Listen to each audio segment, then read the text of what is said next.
Well, then, hello, everybody. This is Gail Kraft from the Empowering Process podcast. And I have with me someone who is so special, so gentle, so vulnerable, so deep. And this is Doreen Downing. And Doreen has a story about um, narcissism, abuse, uh, a history of, hiding and not even knowing that she was hiding, I don't know about you, but I know I can relate to that. And she's willing to share her story with us. And thank you, Doreen, for coming on my show. Yeah, I'm totally here with you. And just want people to know right away that what I enjoy about our conversations, which we have had in the past, is that you and I are we love to inquire within, and Right. that's where we go. Right, right. And so let's talk about going deep and going within and what does that mean? So I call my process the empowering process, right? And that's because there is no goal. There is a, there is no, yay, I've made it. There is, oh, I've left that behind.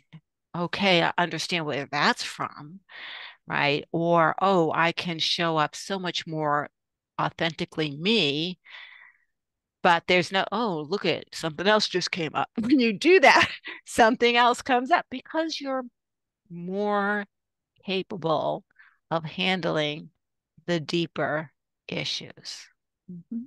right? And so as you bravely peel back that first layer, and so we're going to talk about peeling that back, right?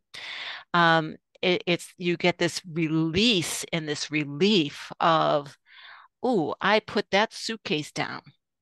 I didn't realize it was so heavy. Oh, look it, I'm carrying another suitcase, right? Um, but it becomes more and more beautiful and faster and easier each Mhm. time. There's a story that I know about what in psychology, when we're working with people who have that kind of baggage, that they get ready to leave the family and go out the front door and get launched in their own life, the independence. They take their suitcases, they don't go out the front door, and they keep marching around the living room. Love it. Right? And you don't even know it. You don't Right. even know it.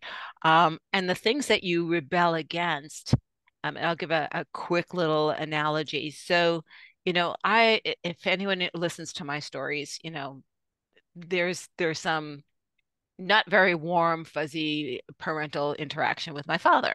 And my father didn't even look like a nice man. He looked angry. He looked like his body was hunched over and he was down, right? So all of the weight that you carry with you, all of that anger that you carry with you changes you physically, right? Mhm.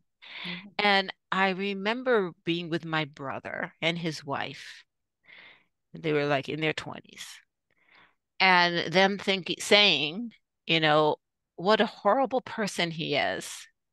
He doesn't really engage with his children. He doesn't really love what is important in life. Fast forward years later, my brother physically looks like and walks like my father and is exactly the same way. Mhm. What you rebel against, if you don't heal that, you become. Yeah, well, that reminds me of my story actually, as a diabetic, and let me tell you how that relates. Because, and I really like this connection you made to our physical and our emotional and our upbringing. I would say that with my upbringing, it was not a lot of surrounded by love or neglect. So I learned to do the wall, protect myself. It's a great device. Don't get close. Right? Right. Hey, I'm Do not okay. get I'm close. okay. You stay over there. I'll stay over here. Yes, yes. But how I think I connected it to diabetes because my diabetes was about how my cells don't take in energy or, sweetness, actually blood glucose, that's about taking in good energy. And I think that that's how I connected my way of protecting myself went all the way to my body, Right. and that I pushed away any kind of good nourishment, good love. Right.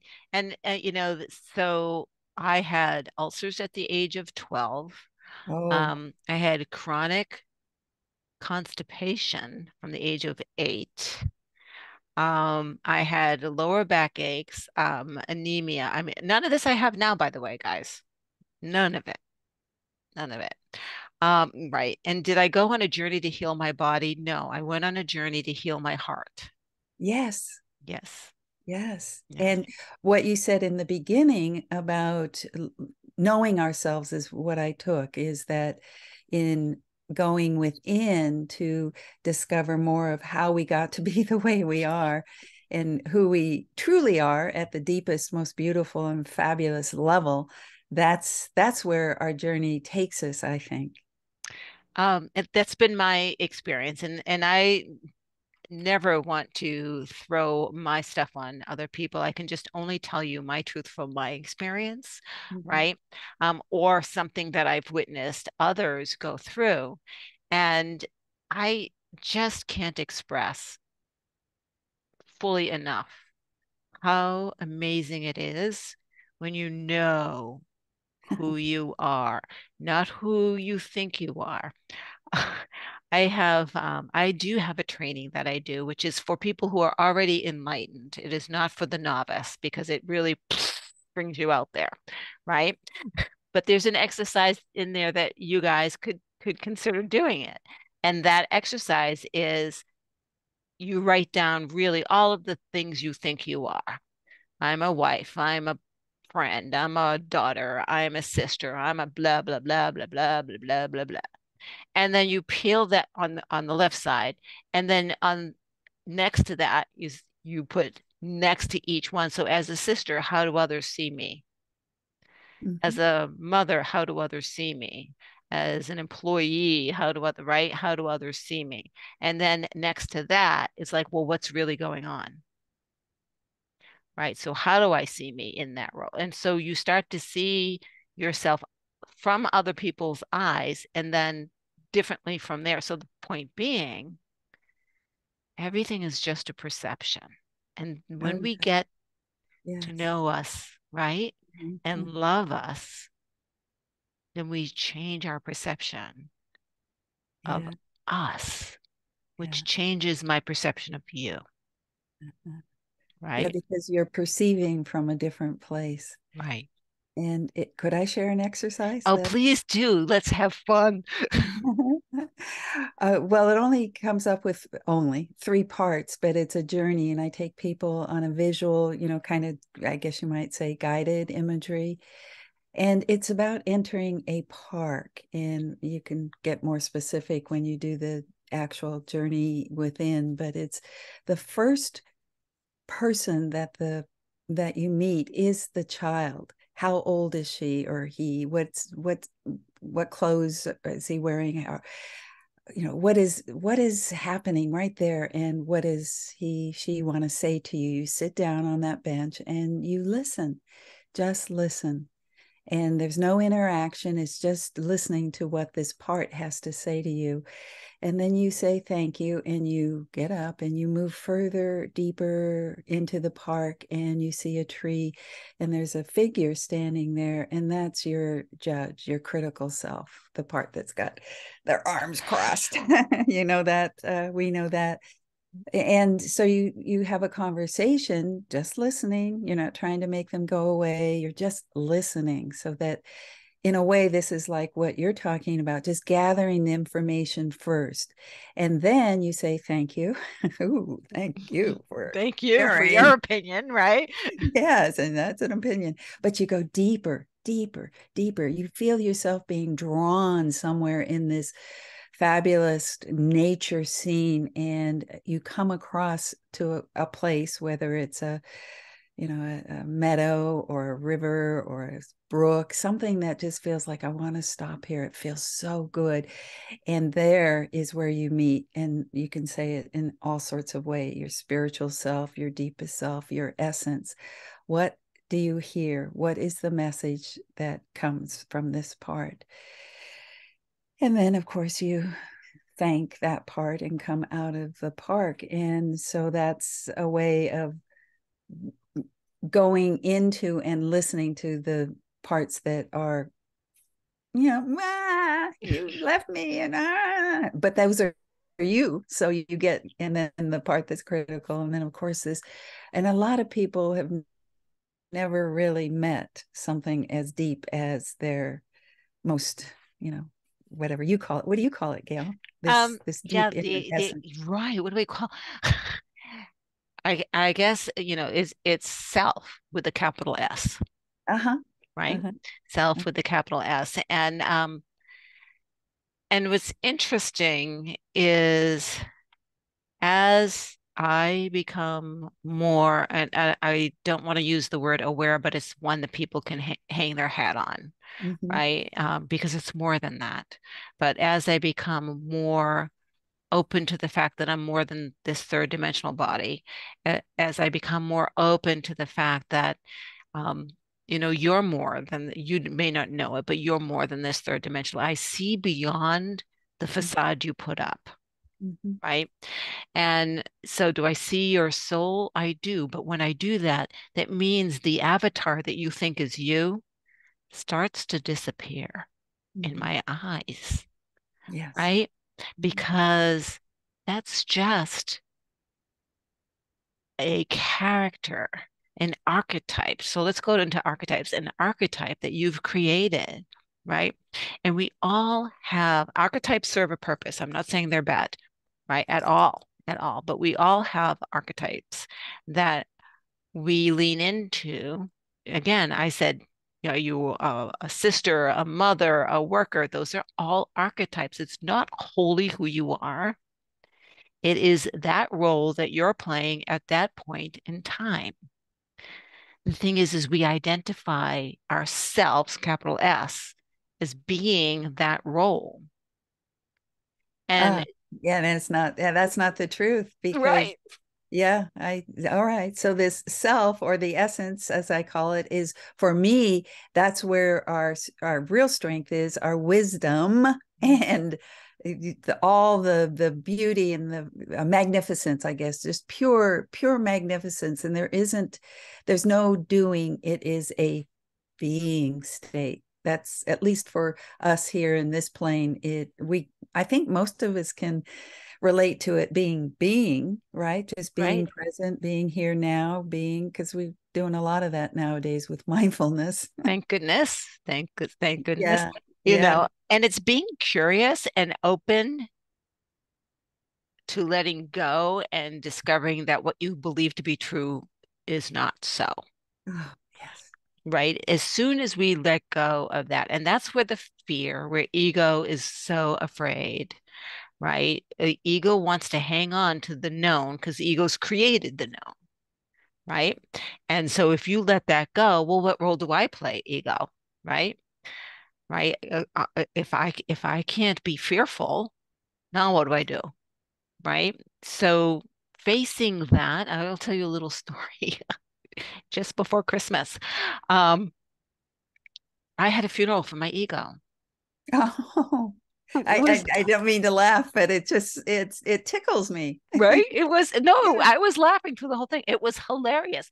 I had a little casket, right? Uh, And this is I don't know if it was a meditation or a dream, but I wasn't awake. I mean, it didn't really happen, but it did. yes. And I'm sitting there, and it was almost like a shiva because people were coming in, and yes, they brought food and whatever, and they would stop in front of me and say things like, I am so sorry that anger has passed on. It served you well, but it's time to go. I'm so sorry that fear has moved on. It served you well, but now it's time, right? Each person had a facet of ego to share with me that it's time to let it go. Now, does that mean I have no ego? I have to have ego.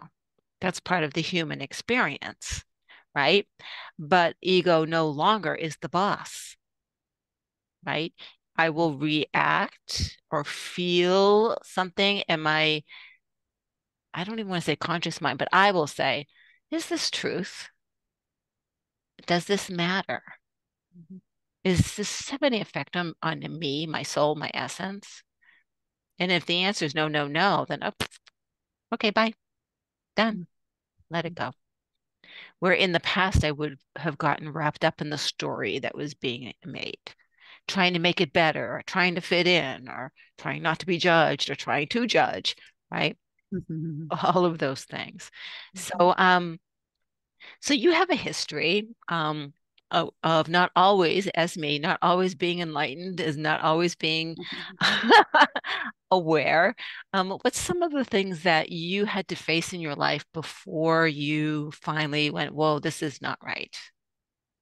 Oh dear. It's, That's pick a story. We all have so many. Pick one. right. We do have so many. Well, it kind of goes along with what we're talking about, the roles I'm playing. I had a PhD and I stayed in school for years and years and years. I think it was not until 30 when I got my PhD, maybe even later after I did all the kind of post grad stuff that I needed to do, way into my 30s, actually, before I actually started my practice. And so I remember having the sense that I was putting on a white coat, Dr. Doreen, and I'm in my office and people are coming in and it's like, okay, this is a hysteric, right? Or is this an obsessive? Or is this, what is the treatment I have to come up with to, treat this? It was like, yeah, like this animal is coming in. I'm a veterinarian. I have to fix this animal. Right? And there was something about how I hid behind, I might say, you mentioned that in the beginning today, hid behind being a doctor, and that, well, doctor of behavioral health, not medical, but Dr. Doreen. And I hid that I had a fear, a terrible fear of speaking in front of more than a couple of people, so that in my office, just one person, I could listen, I can be with, I can help them, move through whatever treatment strategy I was using. But I had my own fear. So it's kind of just a little bit longer story here, but I'll go into it. I was asked to give a presentation, because I had done some research, and I said, oh no, I can't. I'm afraid of speaking in public. And the organizer put their hands on their hip, kind of like, what, what the heck's wrong with you? You're a psychologist. Aren't you? Isn't fear your business? It was like, what's wrong with you? And that was a turning point. So you're asking, like, when did you wake up? I mean, I think I've always been interested in inner life, and that's why I picked psychology anyway. But that's when I started my own journey to overcome my stage fright. And I went to Toastmasters, which for 7 years, which didn't really get at the inner. We're talking about the one who's in the middle of the park waiting to be discovered. So actually, that's when I started to realize that all the kind of trainings I was doing to be a speaker out in the world wasn't really helping me be more expressed in the truth of who I am. And so I did this wonderful inner journey, kind of the empowering process that you're talking about too, this discovery of where my true strength is. And that's, yeah, it's in the fact that I'm an introvert. It's in the fact that I have a much more quiet, sensitive, but it's so powerful inside of me. And I love who I am at my deepest levels, and I can trust myself. And that's where my voice comes from. So that's kind of a long answer to, well, when did you wake up, Doreen? So, so what's interesting, so the introvert out extrovert analogy, I'm actually both, which is kind of confusing to some people because I'll be very expressive. I will be out there. I will tell you what I think. And then the very next meeting with folks, if you will, I'll be sitting back, processing what you have to say, listening to what's going on, right? So it depends. For me, it is situational, right? And it has nothing to do with comfort. It has to do with how much information do I feel comfortable. I guess there is comfort in knowing that I can contribute, right? If I don't know enough, or I'll give you another example, and then we'll talk a little bit more about introvert, extrovert. Um, I was managing this training department in an organization, and we went to listen to a department, and they laid out all of the needs that they had for us. And every single thing they said, we already had a training program for, right? And I sat there and I listened to what they had to say quietly. And when they were done, I said, so do you want me to kind of package all of this specifically for your group? And they said, that would be awesome. So they knew that we had the stuff. They just wanted it delivered in a certain way, right? So we got out, and my boss looked at me and she says, I don't think I've ever seen you quiet in a meeting. Right?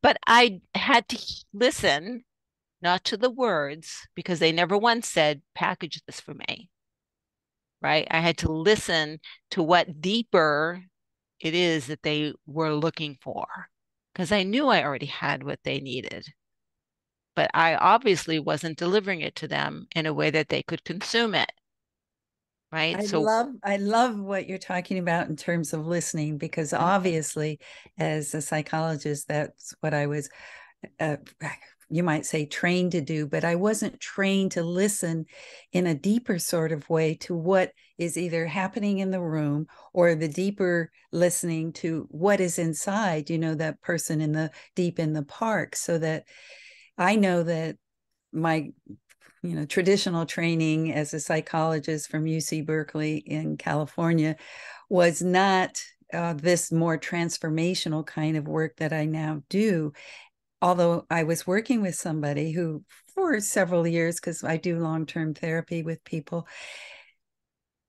she, at one point, after I had gone through my own personal transformation and learned how to listen more deeply into people from my own inner depth, right. said one day, you know, this feels different. So, what we're talking about, I think, is how other people see us more when we are closer to this inner voice, this inner truth of where it comes from with listening.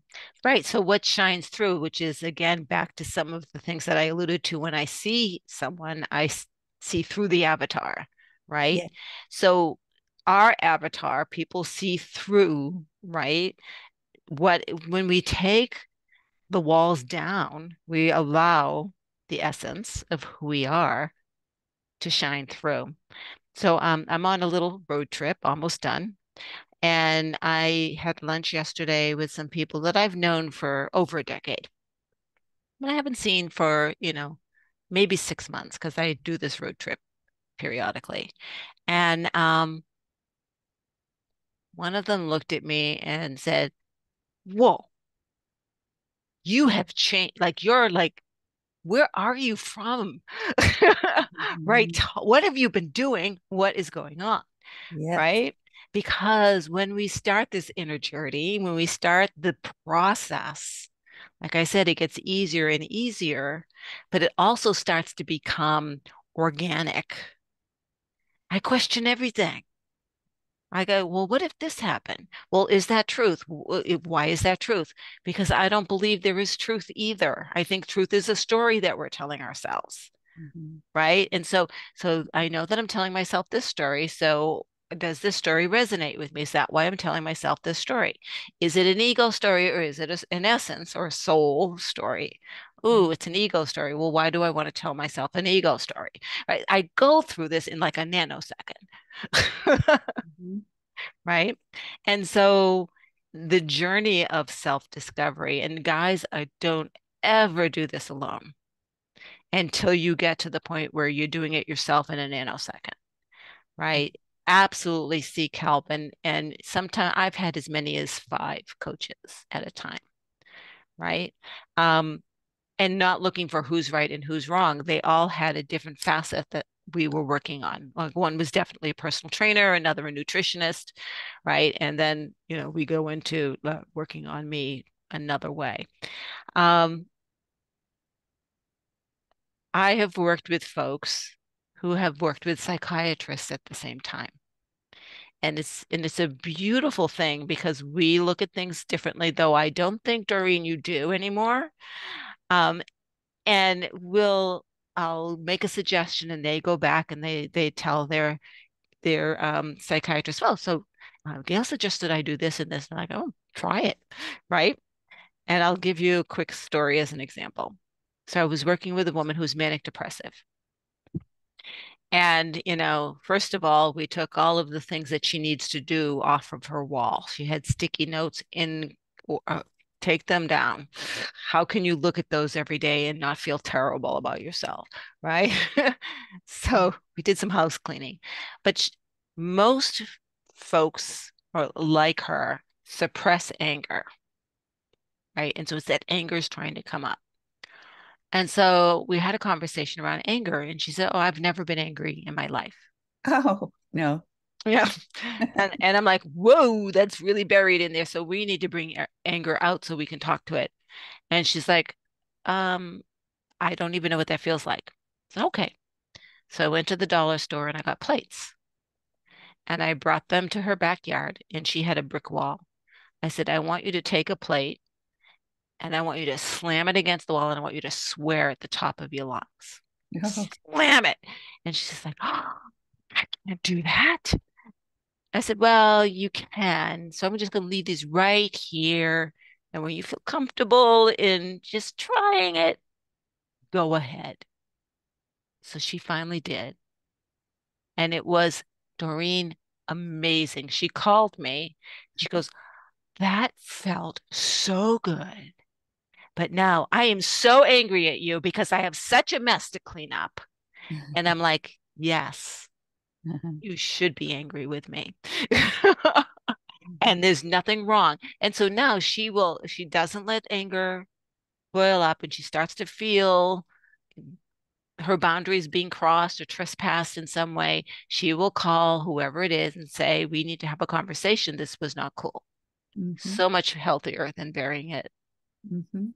right? Yeah, for sure. What you're talking about with the lid on top of some part of ourselves, that then by taking off the lid and at least looking in, you get to know when it's, like the range. Does the lid blow off?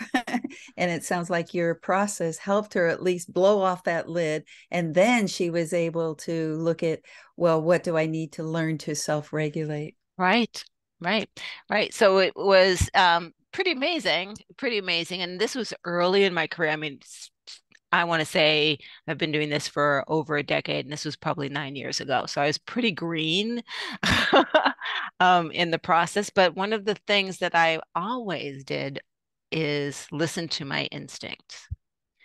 And I have no idea why I suggested that, but I just felt it was the right thing for her to do and a safe thing for her to do. Mhm. Right. And so am I suggesting you guys go out and do that? No, you still need to work with someone, right? And find an outlet that is your outlet, right? That works for you to get underneath that. Never, ever try to do this stuff on your own. It's very, it can be damaging to you. It can be damaging, but so much fun. Mhm. So much fun. So, so now, you went past Toastmasters, and I want to talk a little bit about those kinds of organizations, and talk about it's like peeling. They have their place. Like I didn't do Toastmasters, but I did a marketing coach, if you will, and she didn't teach me how to be on stage, but she taught me how to communicate in an organized way that's consumable. So how I could write a post a certain way and so forth. And I took that and expanded it. This is how I put a presentation together as well. Right. And yes, I am trained to be on stage. I did take training for that, but different than Toastmasters. This was like I can be on stage with 800 people in the room and I know how to manage the crowd, right? Mhm. That kind of stuff. I would not have been able to do that training if I hadn't first felt comfortable with being able to communicate, period. That Uh-huh. training would have gotten me nowhere, Uh-huh. Yeah. right? And Yeah. so, talk a little bit about your process you went through to feel comfortable on stage. Yes, it was a lot of the inner work, some of what you like what you've talked about is having dialogues with parts of myself that were afraid to, and why was I afraid, but also developing more of that embracing you're safe now kind of language inside of my own psyche. So Mhm. there that kind of inner work to what is it that you truly feel, that you want to feel, like that whole exercise I talked about really being a deep listener inside of my own self.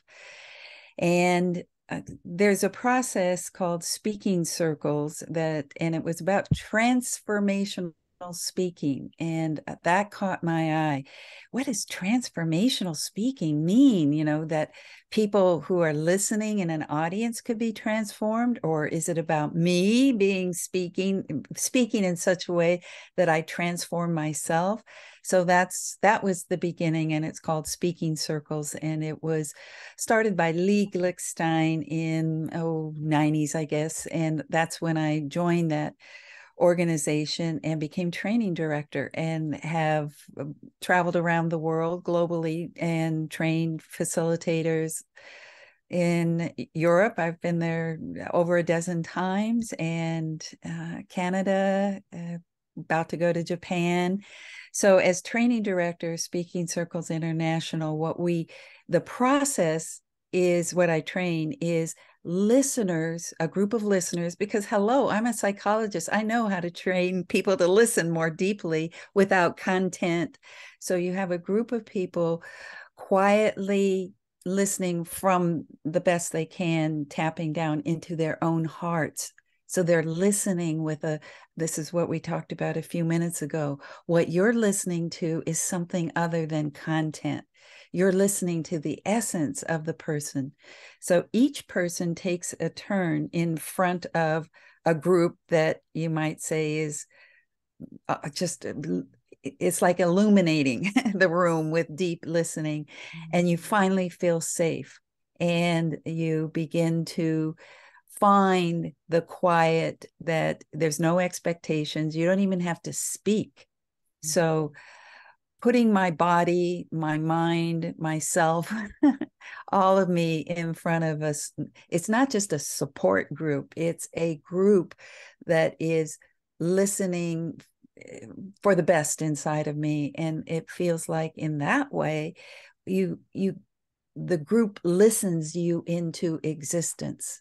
So you get witnessed as the words start to come out from a different place, rather than fear. I've got to fill up the space. This is what they're expecting, you know. So it's it's a whole different kind of training. Well, I love And the witnessed word. I uh-huh. love that, being witnessed. So I want to touch a little bit on essence with folks, and I'll give you a little story, and then we'll get back to you. Again, years ago, I had a friend who is an essence coach, right? And she had a little event, and I went to support her. And what the exercise is, we all walk into this conference room, and there's someone with a flip chart, and each person gets the group to look at you and say, when I see you, here's the essence I see. And the person on the flip chart is writing that down, right? And it's all about what are you projecting when you walk in? Well, the person writing on the board, it was her turn. And I said, well, I'll write on the flip chart while you have, so you can be fully engaged in what's going on. Every time I turned around and looked at her, I saw fireworks.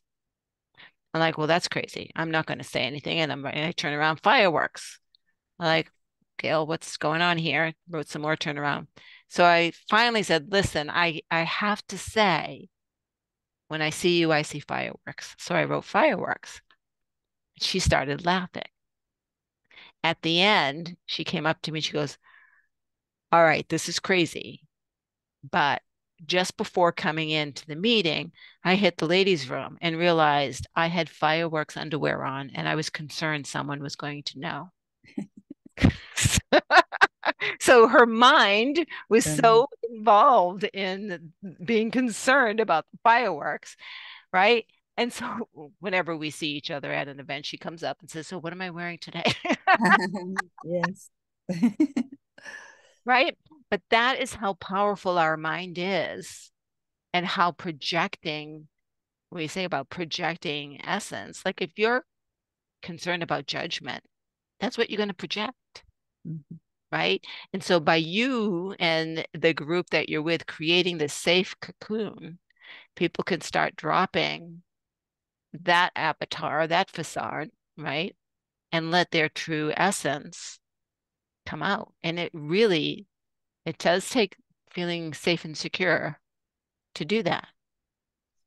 So, how do you go from a cocoon that's safe and secure and on a stage where you don't know who's out there? Oh, it's a lot easier than people think. Although I have a 3-month program where I teach that very thing, as well as my 7 secrets that I talk about in the book, to fearless speaking. You have to first, I mean, it's like babies learn to crawl first, right?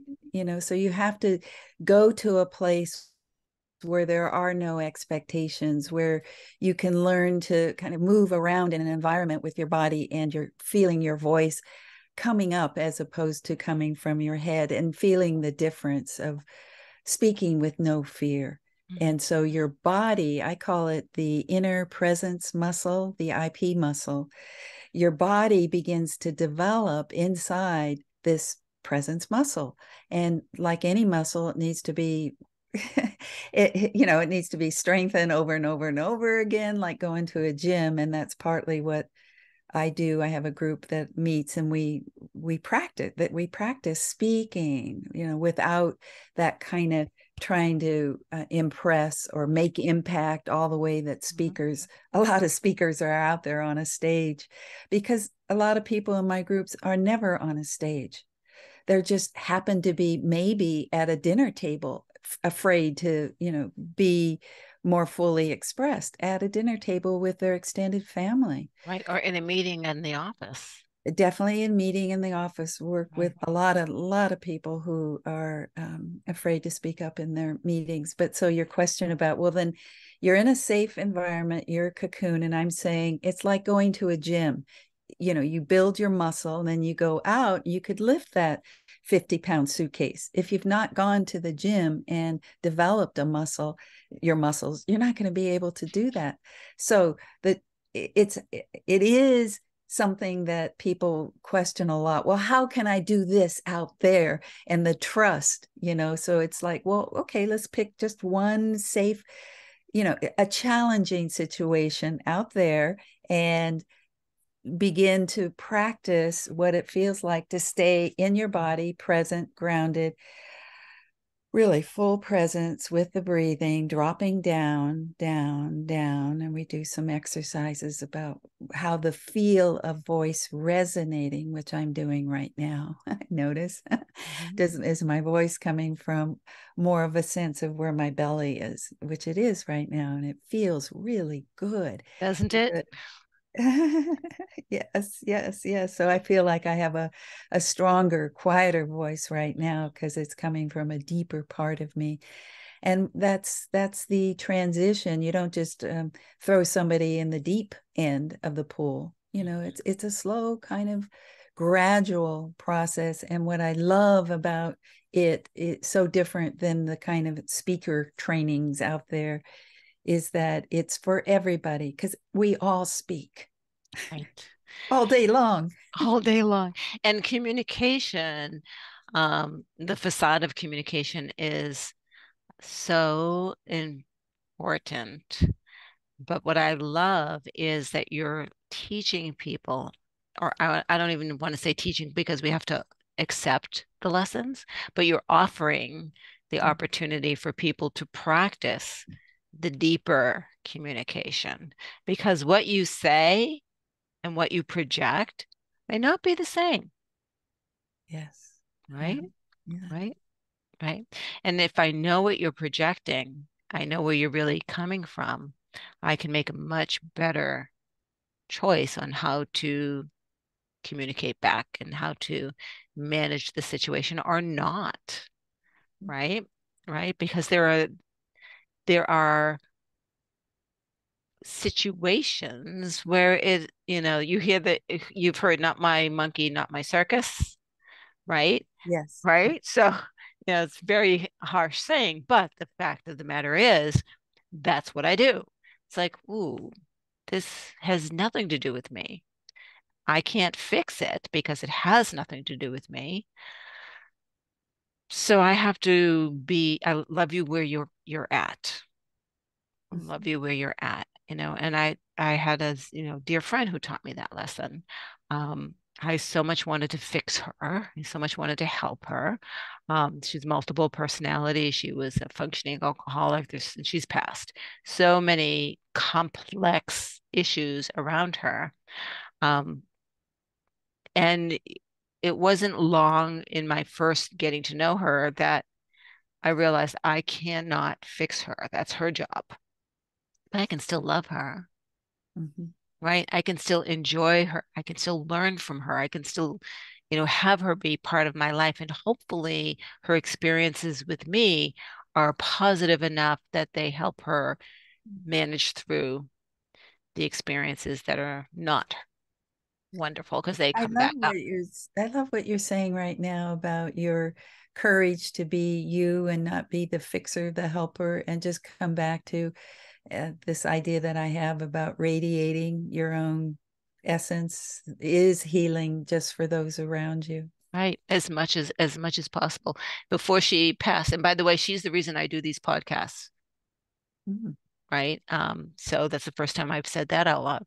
Uh, Oh, um, uh-huh. before she passed, of course, she had Alzheimer's. She, was bulimic. I mean, you name it. She was self-destructive. And when we met the last time, she gave me a journal and she said, "Who were we? I don't know who that was Oh, during this time." So I read the journal and I told her what was going on in her life at that time. And then she asked me to write our story. mm, And I knew she didn't have much time when I saw her. It was just a couple of weeks. So instead I did a meditation and I brought her to our favorite place of hanging around uh-huh. and we walked the beach and I told her our story as we walked the beach in the meditation. And that was a way for me to get it to her quickly, for her to listen to it. And apparently she played it before going to sleep and she listened to it frequently, and share our story because I would never have been able to write it out fast enough and get it to her before her passing on. I love it because it's reaching other parts of the person in the brain, the whole kinesthetic and the Hmm. auditory, and rather than just reading, it's like the whole fullness and your voice too. I Right. think that's that's my work is about people finding their voice and how that voice then impacts those who around us and who we speak with. Absolutely. Absolutely. And so never, um, there's always a way. And that's one of my has always been my claim to fame, my claim to success. You have a challenge and the response is, well, I can't go there. Well, maybe not through that door, but you can get there. Right? Let's look at, my favorite thing is the perfect world. It's the perfect world. There are no constraints. You have all the money in the world. Nothing is stopping you. You maybe you're even a magician. How would this look? Not how would you get there? How would this look? Nice. Yeah. Right? And then, oh, so can't you get that look? Can't you get that feeling? Can't you get to that place? Oh, you can. Let's go. Right? And so it's all about the essence. Yeah. It's all Yes. about the essence. Yes. Yeah. Well, we can go on and on and on. This is Right? We can. I have lots of stories I'd love to come back to, but I know it's time. And one thing I would like to for sure just get in before we get off, though, is about how people hold themselves back because of some of the things that you're talking about, the roles that they play or their avatar, and that they believe that's who they are. And so somebody like, well, the people I work with have fear of speaking, and so they say, I'm just, I was just born that way, or I had this. I tried at work and I goofed up and I failed and everybody laughed at me.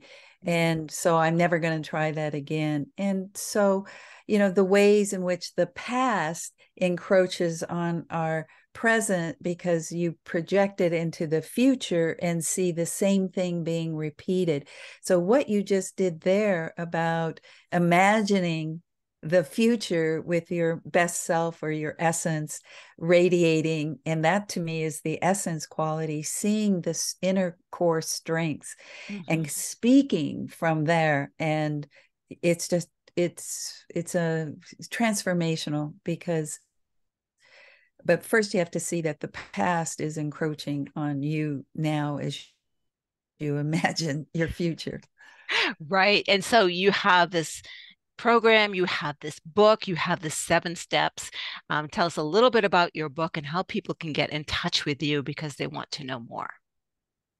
Thank you. Thank you. Yes, it is based on my journey, and it's also based on my experience as a psychologist. And I'm also a mindfulness teacher. So I've been trained in all three areas, bringing that together in this new approach to overcoming and breaking through the fear of speaking up, whether it's on a stage or even just one person at a time. Lots of Mhm. fear expressing yourself to even loved ones. So, the whole gamut of where we find ourselves needing to speak up and say what's true for us and handle life, right? Handle our lives.